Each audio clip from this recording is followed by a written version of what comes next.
Diyos ng lahat, o papuri sa kaitaasan, siya'y papurihan ngayon at magpakailanman. Simulan natin ang ating pagdiriwang sa ngalan ng Ama at ng Anak at ng Espiritu Santo. Amen. Ang pagpapala ng ating Panginoong Hesukristo, ang pag-ibig ng Diyos Ama, at ang pakikipagkaisa ng Espiritu Santo naway sumainyong lahat. At sumaiyo rin. Minamahal kong mga kapatid, nagpropesiya si Simeon na ang sanggol na si Jesus ay magiging tanda na sasalungatin. Natupad ang propesiyang ito sa Nazaret, kung saan nahati ang opinyon ng mga tao ukol kay Jesus. Bagamat namangha sila sa kanyang salita, tinangkarin nilang patayin si Jesus. Nagalit sila nang ipaalala ni Jesus kung paanong kumiling ang mga dakilang propeta ng Diyos sa mga pagano sa magtandang tipan. Buksan natin ang ating mga puso kay Jesus sa Espiritong nangungusap sa atin. Ngayong linggong ito, ipinagdiriwang din po natin ang Pro-Life Sunday. Sa pagdiriwang na ito, tayong lahat ay inaanyayahang isadiwa ang kahalagahan ng buhay bilang kaloob ng Diyos at patuloy na itaguyod ang dignidad na kaakibat nito upang tayo'y maging marapat gumanap sa banal na pagdiriwang. Aminin muna natin at pagsisihan ang ating mga kasalanan. Inaamin ko sa makapangyarihang Diyos At sa inyo, mga kapatid, na lubha akong nagkasala sa isip, sa salita, at sa gawa, at sa aking pagkukulang. Kaya isinasamo ko sa mahal na Birhing Maria, sa lahat ng mga anghel at mga banal, at sa inyo, mga kapatid, na ako'y ipanalangin sa Panginoong ating Diyos. Kaawan tayo na makapangyarihang Diyos, patawarin tayo sa ating mga kasalanan at patnubayan tayo sa buhay na walang hanggan. Amen. Panginoon, kaawaan mo kami. Panginoon, kaawaan mo kami. Kristo, kaawaan mo kami. Kristo, kaawaan mo kami. Panginoon, kaawaan mo kami. Panginoon, kaawaan mo kami.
kasalanan ng sanlibutan. Maawa ka, maawa ka sa amin. Ikaw na nag-aaral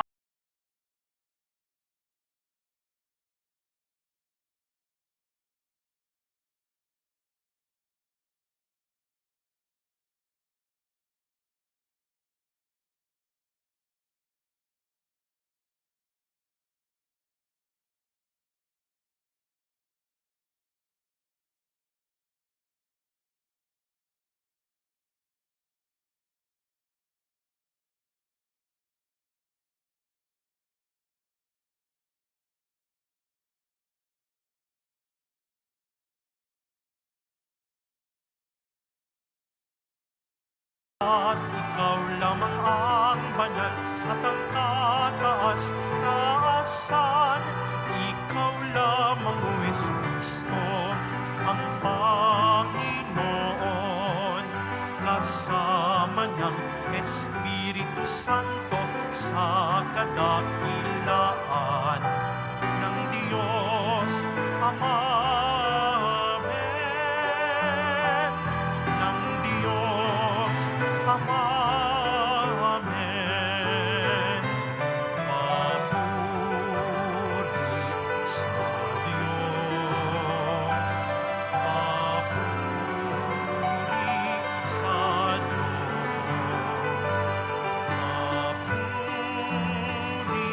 sa Diyos sa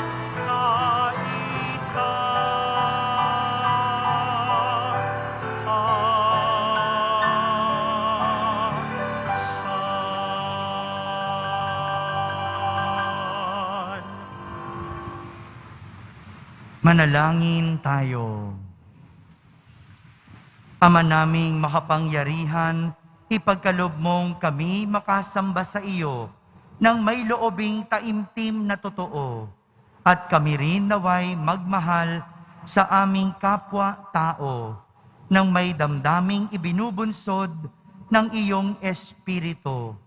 Sa pamamagitan ni Jesucristo, kasama ng Espiritu Santo, magpa sa walang hanggan. Amen. Magsiupo na po ang lahat.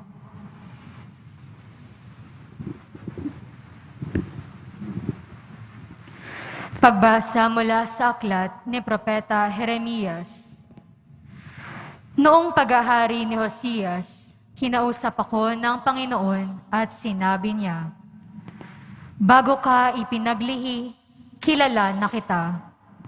Bago ka ipinanganak, itinalaga kita sa akin upang maging propeta sa lahat ng bansa. Magpakatapang ka, humayo ka, at sabihin mo sa kanila ang lahat ng iuutos ko. Huwag kang matatakot sa kanila ngayon. Pag hindi ka sumunod sa akin, lalo kang matatakot kung naroon ka na sa kalagitnaan nila. Pakinggan mong mabuti ito, Jeremias. Ang bawat isa sa lupaing ito, ang mga hari ng Huda, ang mga pinuno, ang mga saserdote, at ang buong bayan ay sasalungat sa iyo. Ngunit gagawin kitang sintibay ng isang lungsod na naliligid ng mga muog, sintatag ng haliging bakal o pader na tanso. Hindi kanila matatalo sapagkat ako ang mag-iingat sa iyo. Akong Panginoon ang nagsasabi nito." Ang salita ng Diyos. Salamat sa Diyos. Patuloy kong isasaysay ang dulot mong kaligtasan. Patuloy kong isasaysay ang dulot mong kaligtasan. Sa iyo lang, Panginoon, lubos akong nananalig. Huwag mo akong pabayaang mapahiya at malupig. Tulungan mo ako ngayon, yamang ikaw ay matuwid. Ako sana ay sagipin, sa daing ko ay makinig. Patuloy kong isasaysay ang dulot mong kaligtasan. Ikaw nawa ang muog ko at ligtas na kakanlungan, matatag na kublihan ko at matibay na sanggalang.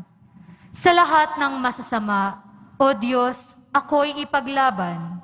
Sa kuko ng mababagsik, huwag mo akong pabayaan. Patuloy kong isasaysay ang dulot mong kaligtasan.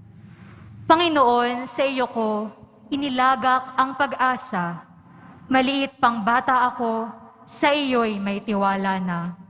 Sa simula at mula pa, wala akong inasahang mag-iingat sa sarili, kundi tanging ikaw lamang. Kaya naman ikaw poon, pupurihin araw-araw. Patuloy kong isasaysay ang dulot mong kaligtasan. Pagkat ikaw ay dakila, patuloy kong isasaysay. Maghapon kong ihahayag ang dulot mong kaligtasan. Sa pulpa sa pagkabatak, ako'y iyong tinuruan. Hanggang ngayoy sinasambit ang gawa mong hinangaan. Patuloy kong isasaysay ang dulot mong kaligtasan.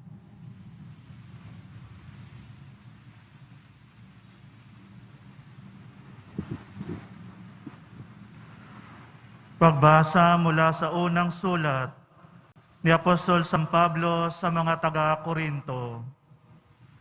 Mga kapatid, buong taimtim ninyong nasain ang mga kaloob na lalong dakila. At ngayoy ituturo ko sa inyo ang pinakamabuti sa lahat. Makapagsalita man ako sa mga wika ng mga tao at ng mga anghel, kung wala naman akong pag-ibig, para lamang akong batingaw na umaalingaw-ngaw o pompyang na tumataginting.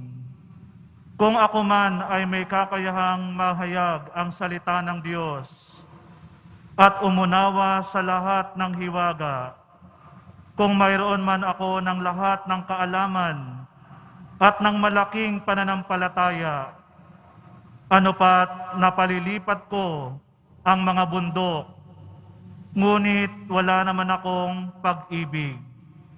Wala akong kabuluhan. Ipamigay ko man ang lahat kong ari-arian at ialay ko man ang aking katawan upang sunugin. Kung wala naman akong pag-ibig, walang kabutihang maidudulot ito sa akin. Ang pag-ibig ay matiyaga at magandang loob, hindi nananaghili, nagmamapuri, o nagmamataas, hindi magaspang ang pag-uugali, hindi makasarili, hindi magagalitin o mapagtanim sa kapwa, hindi nito ikinatutuwa ang gawang masama, ngunit ikinagagalak ang katotohanan. Ang pag-ibig ay mapagbata, mapagtiwala, puno ng pag-asa, at nagtiyatyaga hanggang wakas. Matatapos ang kakayahang nagpahayag ng salita ng Diyos. Titigil ang kakayahang magsalita sa iba't ibang wika. Mawawala ang kaalaman, ngunit ang pag-ibig ay walang katapusan. Hindi pa lubos ang ating kaalaman at ang kakayahan sa pagpapahayag ng salita ng Diyos. Ngunit pagdating ng ganap, mawawala ang di ganap. Noong ako'y bata pa, nagsasalita ako, nag-iisip at nangangatwirang tulad ng bata. Ngayong ako'y mayroon ng sapat na gulang. Iniwan ko na ang mga asal bata. Sa kasalukuyan, tila malabong larawan ang nakikita natin sa salamin. Ngunit darating ang araw na makikita natin siya ng mukhaan. Bahagya lamang ang nalalaman ko ngayon. Ngunit darating ang araw na malulubos ang kaalamang ito tulad ng pagkakilala sa akin ng Diyos. Ang tatlong ito'y nananatili, ang pananampalataya, pag-asa, at pag-ibig. Ngunit ang pinakadakila sa mga ito ay ang pag-ibig. Ang salita ng Diyos. Salamat sa Diyos. Magsitayo po ang lahat. Alleluia,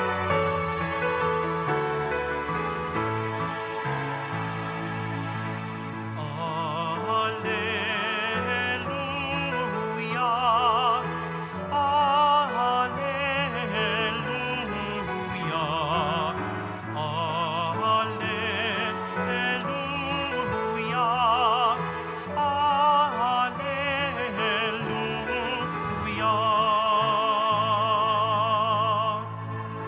Ikaw, Kristo, ay sinugo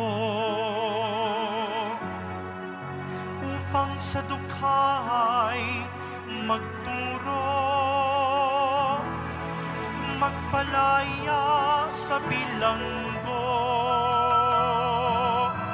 Alleluia, alleluia, alleluia, alleluia.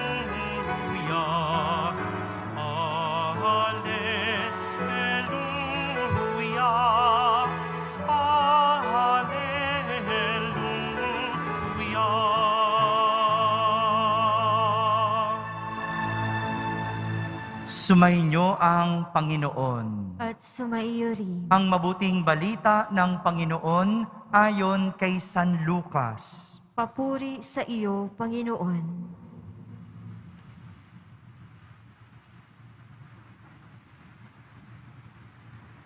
Noong panahong iyon, nagsalita si Jesus sa sinagoga. Natupad ngayon ang bahaging ito ng kasulatan, samantalang nakikinig kayo. Pinuri siya ng lahat at namangha sila sa kanyang napakahusay na pananalita. Hindi ba ito ang anak ni Jose? Tanong nila. Kaya sinabi ni Jesus, walang pagsalang babanggitin ninyo sa akin ang kawikaang ito. Doktor, gamutin mo ang iyong sarili. Sasabihin din ninyo sa akin, gawin mo naman ang iyong sariling bayan. Ang mga nabalitaan naming ginawa mo sa Kapernaum. At nagpatuloy ng pagsasalita si Jesus. Tandaan ninyo, walang propetang kinikilala sa kanyang sariling bayan. Ngunit, sinasabi ko sa inyo, maraming babaeng balo sa Israel noon, noong kapanahunan ni Elias, nang hindi umulan sa loob ng 3 taot kalahati at magkaroon ng matinding tagutom sa buong lupain. Subalit, hindi sa kanino man sa kanila pinapunta si Elias, kundi sa isang babaeng balo sa Serepta, sa lupain ng Sidon. Sa dinami-dami ng mga ketongin sa Israel noong kapanahunan ni Eliseo, walang pinagaling isa man sa kanila. Sina Aman na taga Syria ang pinagaling. Galit na galit ang lahat ng nasa sinagoga nang marinig ito. Nagtindig sila at ipinagtabuyan siyang palabas sa taluktok ng burol na kinatatayuan ng bayan upang ibulid sa bangin. Ngunit dumaan siya sa kalagitnaan nila at umalis. Mga kapatid, ang mabuting balita ng Panginoon. Pinupuri ka namin, Panginoong Hesukristo. Magsiupo na po ang lahat. Isang magandang araw po sa inyong lahat. Pakibati mo naman ang katabi mo, magandang araw. O, tingnan mo na rin kung dilat. Nais ko pong simulan ang ating pagninilay sa isang kwento. Minsan, mayroong mag-ama ang nagkukwentuhan sa labas ng kanilang bahay. Madalas itong gawin ng ama, lalo na kapag wala siyang pasok sa trabaho. Dinadala niya ang kanyang anak sa kanilang bakuran at kinukwentuhan ng tungkol sa Diyos. Paraan ito ng ama para mapalapit ang kanyang sarili sa anak at higit sa lahat para mapalapit ang kanyang anak sa Diyos. Isang araw, nagtanong ang kanyang anak tungkol sa Diyos. Sabi nito, "Tay, lagi mong sinasabi na tinutulungan ng Diyos ang lahat ng tao. Dahil sabi mo, mahal ng Diyos ang lahat ng tao. Ngunit sa dami-dami ng mga tao, parang ang hirap paniwalaan. Gaano ba kalaki ang Diyos? Gaano kalaki ang Diyos para magawa niyang mahalin ang lahat ng tao?" Tumingala yung ama sa langit matapos magtanong ng kanyang anak at nag-intay ng eroplanong dadaan. Nang makita ng ama mula sa kalayuan ang eroplano, tinuro niya ito sa kanyang anak. Sabi ng ama, "Anak, nakikita mo ba iyong eroplanong iyon?" "Opo," sagot ng bata. "Gaano ito kalaki?" Tumingala ang bata, nanliit ang kanyang mata, at iniangat ang kanyang daliri. Sinukat ng bata ang eroplano gamit ang kanyang daliri. At sinabi nito, "Maliit lang, tay. Halos singlaki lang ng daliri ko ang eroplano." Kung gayon, sabi ng ama, "Sumama ka." Sumakay sila sa kanilang kotse at nagpunta sila sa airport. Sa airport, itinuro ng ama ang eroplano at tinanong niyang muli ang kanyang anak, "Ngayon, anak, gaano kalaki ang eroplano?" Sumagot ang bata, "Wow! Sobrang laki! Sobrang laki pala, tay." Napangiti ang ama at sinabi, "Ganyan din ang Diyos, anak.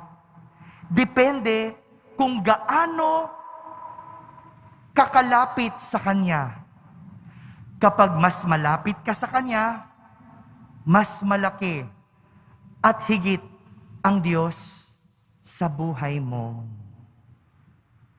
Mga kapatid, parang ganito po ang itinuturo sa atin ng ating mga pagbasa ngayon. Narinig natin sa ating ebanghelyo kung paanong hindi tinanggap at hindi kinilala si Jesus ng mga tao sa sarili niyang bayan. Kaya nga, ang sabi ni Jesus, "Tandaan ninyo, Walang propetang kinikilala sa kanyang sariling bayan. Nasabi ito ni Jesus dahil kahit namangha ang mga tao sa kanyang mahusay na pananalita, nang hindi nila magustuhan ang sinasabi ni Jesus, nagalit sila kay Jesus. Hinusgahan nila si Jesus. At sa huli, pinagplanuhang patayin si Jesus. Hindi ba ganito minsan kalupit ang tao? Akala mo, kilalang kilala ka nila kung ikaw ay husgahan. Napatanong nga yung mga tao, hindi ba? Anak ito ni Jose? Anak ito ng karpintero? Kumbaga, ang tanong nila, paano siya nakakapangaral? Paano siya naging mahusay? Anak lang siya ni Jose, isang ordinaryong karpintero. Parang ganito yung mga tao, kumakapanghusga, wagas. Akala mo close kayo o akala mo malapit sa'yo. Ganun na lang kumakapagsalita. Tapos, ikaw naman, pati sarili mo, pinagdududahan mo dahil nadadala ka sa panghuhusga at sinasabi ng iba. Talagang ganun. Kapag hindi nagustuhan ng tao ang sinasabi mo, kukutyain ka kahit totoo ang lumalabas sa bibig mo. Ganyan ang tao. Sadyang ganyan, mayroong mga taong mapanghusga. Pero huwag ka kaagad na aapektuhan. Huwag ka kaagad naniniwala. Huwag ka kaagad sumusuko sa sarili mo. Kilala ka ba nila? O baka naman, hindi mo kilala ang sarili mo. Kaya nga, ito yung confidence o kumpiyansang ibinibigay sa atin ng ating unang pagbasa. Narinig natin, kinausap ng Panginoon itong si Propeta Jeremias. Si Propeta Jeremias kasi, bata pa noon, at itinalaga siya para maging propeta. Pero, takot, walang kumpiyansa itong si Propeta Jeremias sa kanyang sarili. Hindi niya pinaniwalaang kaya niya ang sinasabi ng Panginoon dahil hindi niya kilala ang kanyang pagkatao. Pero ang sinabi sa kanya ng Panginoon, bago ka pa ipinaglihi, kilala na kita. Bago ka pa ipanganak, itinalaga na kita sa akin para maging propeta sa lahat ng bansa. Kaya, magpakatapang ka. Magpakatapang ka. Takot kasi si Propeta Jeremias sa sasabihin ng iba. Takot siyang mahusgahan ng ibang tao sapagkat siya'y musmus lang. Pero ang sinabi ng Diyos, bago ka pa ipinaglihi, kilala na kita. Marami mang humuhusga o kukutya sa atin, mayroong nakakakilala sa atin ng lubos. Ito yung tatandaan natin. At higit pa dito, yung pagkakilala natin sa ating sarili. Dahil ang Diyos, kilala tayo ng lubos.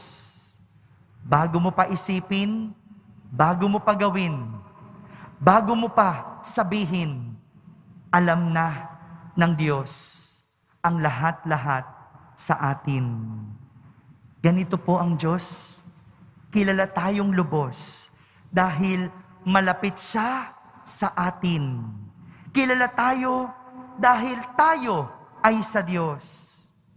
Pero ang masakit, tayo ang hindi nakakakilala sa Diyos. Dahil tayo ay malayo sa Diyos. O kaya naman dahil hindi natin inilalapit ang ating sarili sa Diyos. Mga kapatid, ngayong linggong ito, tinuturuan tayo ng mga pagbasa natin ng kahalagahan ng pagkilala.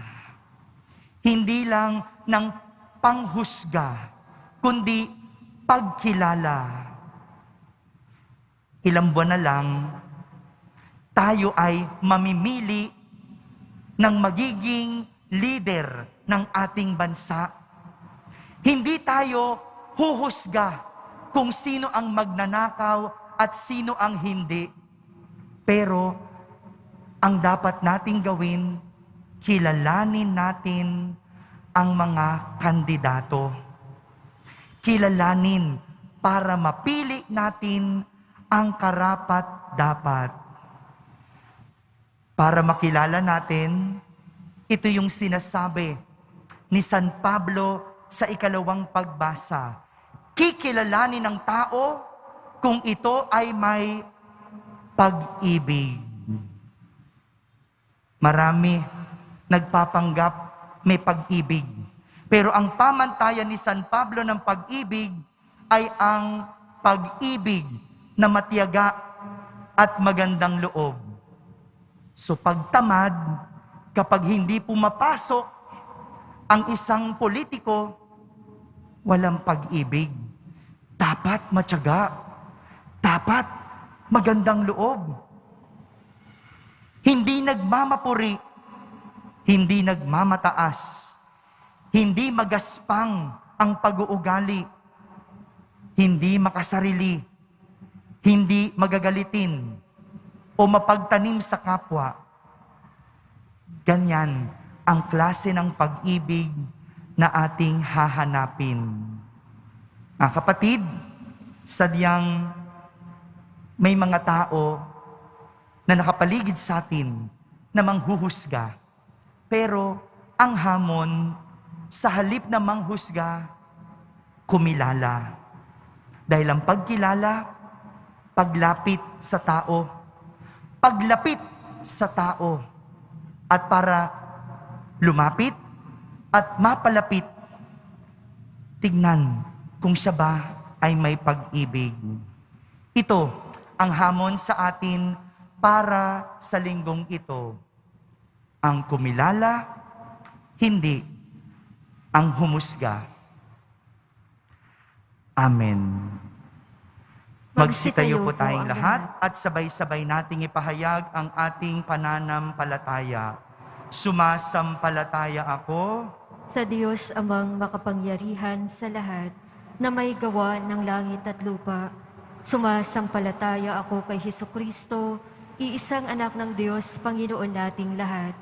Nagkatawang tao siya lalang ng Espiritu Santo, ipinanganak ni Santa Mariang Birhen, pinagpakasakit ni Poncio Pilato, ipinako sa krus, namatay, inilibing, nanaog sa kinaroroonan ng mga yumao, nang may ikatlong araw na buhay na maguli, umakyat sa langit, naluluklok sa kanan ng Diyos amang makapangyarihan sa lahat. Doon magmumulang paririto at huhukom sa mga nangabubuhay at nangamatay na tao. Sumasampalataya naman ako sa Diyos Espiritu Santo, sa banal na simbahang Katolika, sa kasamahan ng mga banal, sa kapatawaran ng mga kasalanan, sa pagkabuhay ng muli ng nangamatay na tao, at sa buhay na walang hanggan. Amen. Bukas puso kaming dumadalangin sa iyo, Diyos naming Ama, upang matanto namin ang iyong kagustuhan sa mga dinaranas namin sa aming buhay. Iniluluhog namin ang aming mga panalangin at aming sasambitin Panginoon, sa iyong pag-ibig, kami lingapin. Panginoon, sa iyong pag-ibig kami lingapin. Patuloy nawang pakinggan at ipangaral ng simbahan ang mga katotohanang itinuro ni Jesucristo, lalong-lalo na ang paggalang sa buhay at pagmamalasakit sa mga mahihina at inaapi. Manalangin tayo. Panginoon, sa iyong pag-ibig kami lingapin. Paglingkuran nawa ng pamahalaan ang mga mamamayan ng buong katapatan at walang panlalamang upang makapamuhay ang bawat mamamayan ng wasto at may dignidad. Manalangin tayo. Panginoon, sa iyong pag-ibig kami lingapin. Pag-aralan nawa ng bawat botante ang pagkatao at plataporma ng bawat kandidatong naghahangat ng pwesto sa pamahalaan. Manalangin tayo. Panginoon, sa iyong pag-ibig kami lingapin.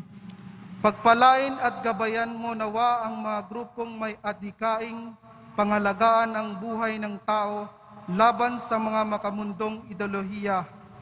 Manalangin tayo. Panginoon, sa iyong pag-ibig kami lingapin. Patawarin nawa ng Diyos ang mga kahina at pagkukulang ng mga kapatid naming yumao upang tuluyan silang makasapit sa kanyang kaharian. Manalangin tayo. Panginoon, sa iyong pag-ibig kami lingapin.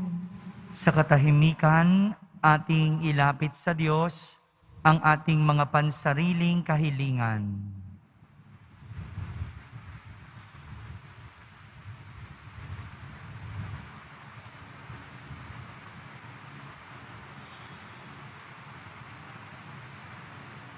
Manalangin tayo. Panginoon, sa iyong pag-ibig kami lingapin. Ama, dinggin mo ang aming mga panalangin, nawa ang iyong salita at Eukaristiya ay maging lakas at aliw namin habang naglalakbay kami patungo sa iyong kaharian. Hinihiling namin ito sa pamamagitan ni Kristo na aming Panginoon. Amen. Magsiupo na po ang lahat.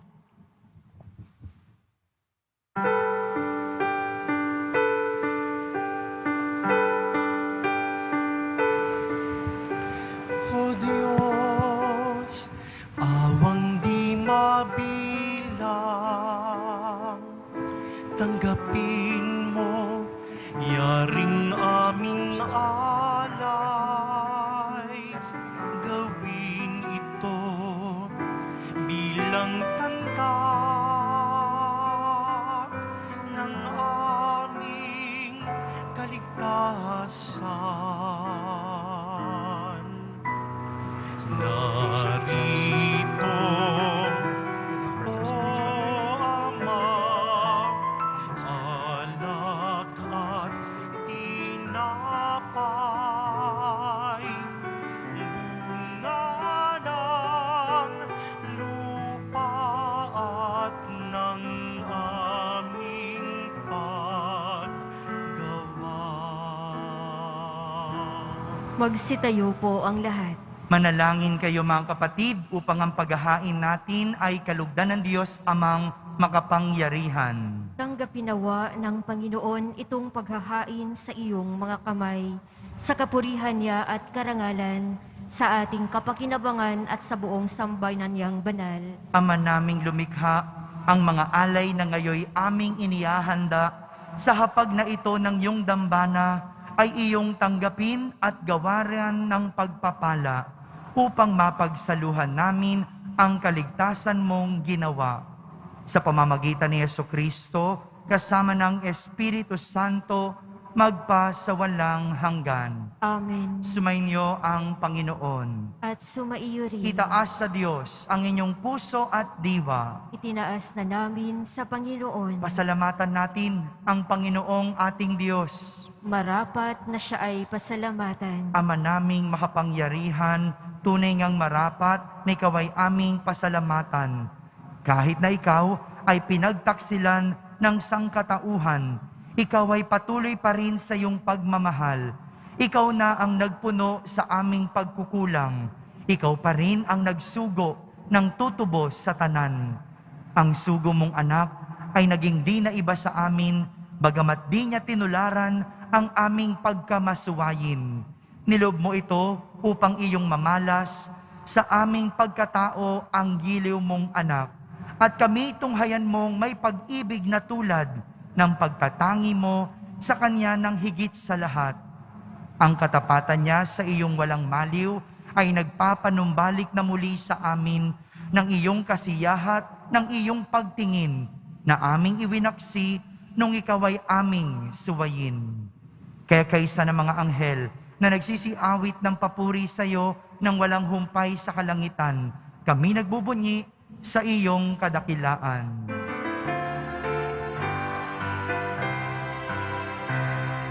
Banal ka, poong may kapal, banal ang iyong pangalan, banal ang iyong kaharian.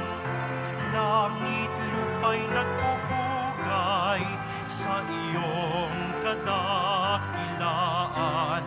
Dinarakila ng lahat ang naparito mong anak, na siyang nagulat sa bulag, sa pilay ay nagpalakad, iramay sa lahat. Magsiluhod po ang lahat. Ama naming banal, ikaw ang bukal ng tanang kabanalan. Kaya't sa pamagitan ng iyong Espiritu, ay gawin mong banal ang mga kaloob na ito upang para sa amin ay maging katawan at dugo ng aming Panginoong Hesukristo. Bago niya, pinagtiis ang kusang loob na maging handog, hinawakan niyang tinapay, pinasalamatan kanya, pinaghati-hati niya iyon, iniyabot sa kanyang mga lagad at sinabi, "Tanggapin ninyong lahat ito at kanin. Ito ang aking katawan na inihahandog para sa inyo."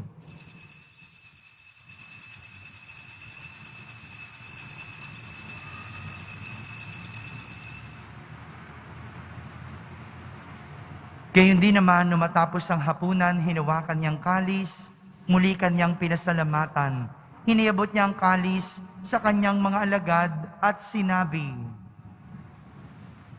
"Tanggapin ninyong lahat ito at inumin. Ito ang kalis ng aking dugo, ng bago at walang hanggang tipan. Ang aking dugo na ibubuhos para sa inyo at para sa lahat, sa ikapagpapatawad ng mga kasalanan. Gawin ninyo ito sa pag-alaala sa akin."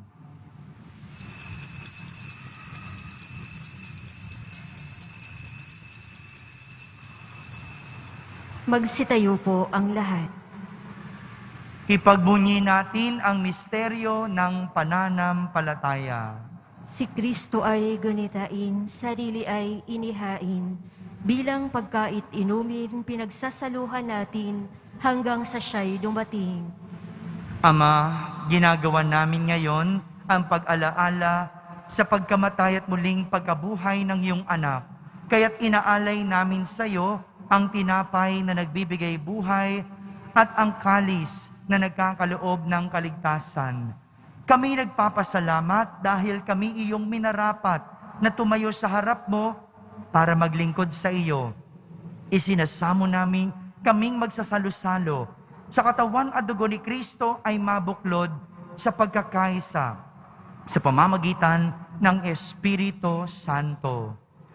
Ama, lingapin mong iyong simbahang laganap sa buong daigdig. Puspusin mo kami sa pag-ibig, kaisa ni Francisco na aming Papa, ni Jose na aming Obispo at ng Tanang Kaparian.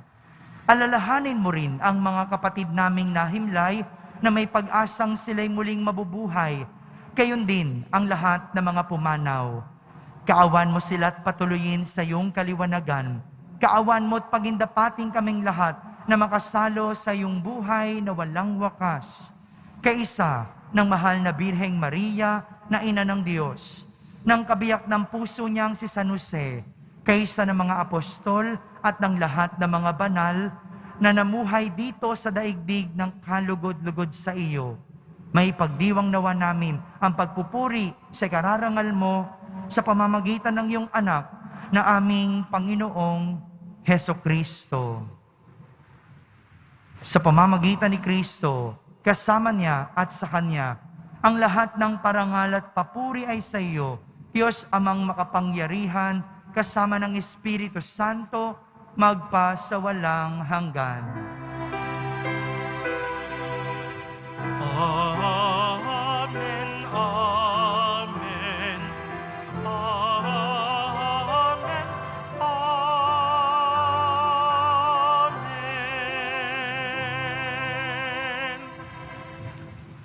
Sa tagubilin ng mga nakahagaling na utos at turo ni Jesus na Panginoon natin at Diyos, ipahayag natin ng lakas loob. Ama namin, sumasalangit ka, Sambahin ang ngalan mo, mapasa amin ang kaharian mo, sundin ang loob mo dito sa lupa para nang sa langit. Bigyan mo kami ngayon ng aming kakanin sa araw-araw at patawarin mo kami sa aming mga sala para nang pagpapatawad namin sa nagkakasala sa amin. At huwag mo kaming ipahintulot sa tukso at iadya mo kami sa lahat ng masama. hinihiling namin kami iadya sa lahat ng masama. Pagkalooban ng kapayapaan araw-araw, iligtas sa kasalanan at ilayo sa lahat ng kapahamakan. Samantalang aming pinananabikan ang dakilang araw ng pagpapahayag ng tagapagligtas naming si Heso Kristo. Sapagkat iyo ang kaharian at ang kapangyarihan at ang kapurihan magpakailanman. Amen. Panginoong Heso Kristo, sinabi mo sa iyong mga apostol, kapayapaan ang iniiwan ko sa inyo. Ang aking kapayapaan ang ibinibigay ko sa inyo. Tunghayan mo ang aming pananampalataya at huwag ang aming pagkakasala. Pagkalooban mo kami ng kapayapaan at pagkakaisa ayon sa iyong kalooban, kasama ng Espiritu Santo, magpa sa walang hanggan. Amen. Ang kapayapaan ng Panginoon ay laging sumainyo. At sumaiyo rin. Magbigayin kayo ng kapayapaan sa isa't isa. Kapayapaan po para sa lahat. Kordero ng Diyos na nag-aalis ng mga kasalanan ng sanlibutan, maawa ka sa amin. Kordero ng Diyos na nag-aalis ng mga kasalanan ng sanlibutan, maawa ka sa amin. Kordero ng Diyos na nag-aalis ng mga kasalanan ng sanlibutan, ipagkaloob mo sa amin ang kapayapaan. Magsiluhod po ang lahat.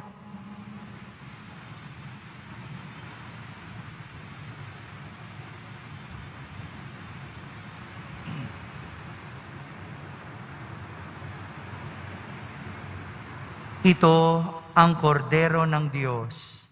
Itong nag-aalis ng mga kasalanan ng sanlibutan. Mapalad ang mga inaaniyahan sa kanyang piging. Panginoon, hindi ako karapat-dapat na magpatuloy sa iyo, ngunit sa isang salita mo lamang ay gagaling na ako. Ang katawan ni Kristo, Amen.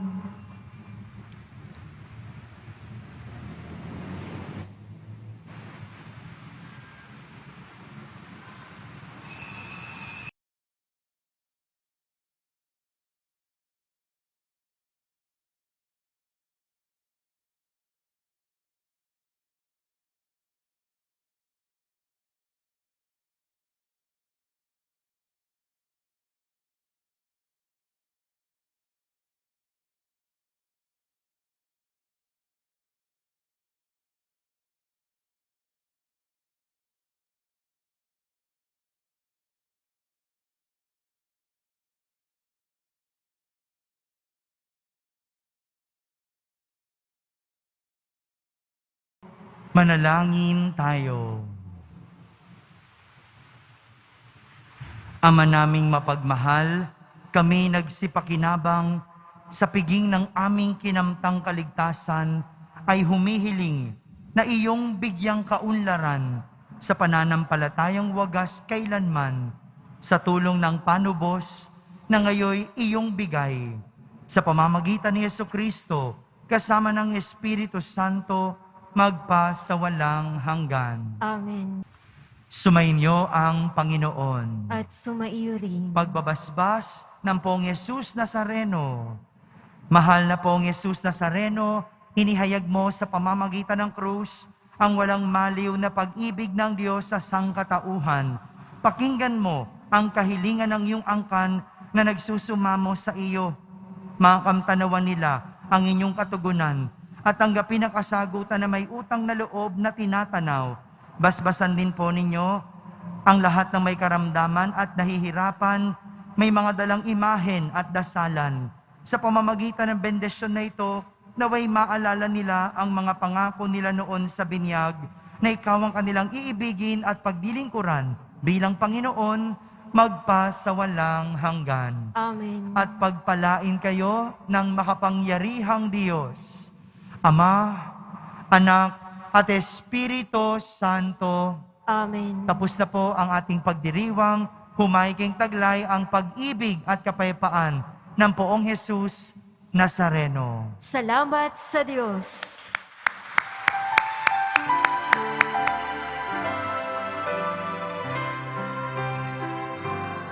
Nuestro Padre Jesus Nazareno, sinasamba ka namin. Pinipintungo ka namin. Aral mo ang aming buhay at kaligtasan. Nuestro Padre Jesus Nazareno, iligtas mo kami sa kasalanan. Ang krus mong kinamatayan ay sagisag ng aming kaligtasan. Nuestro Padre Jesus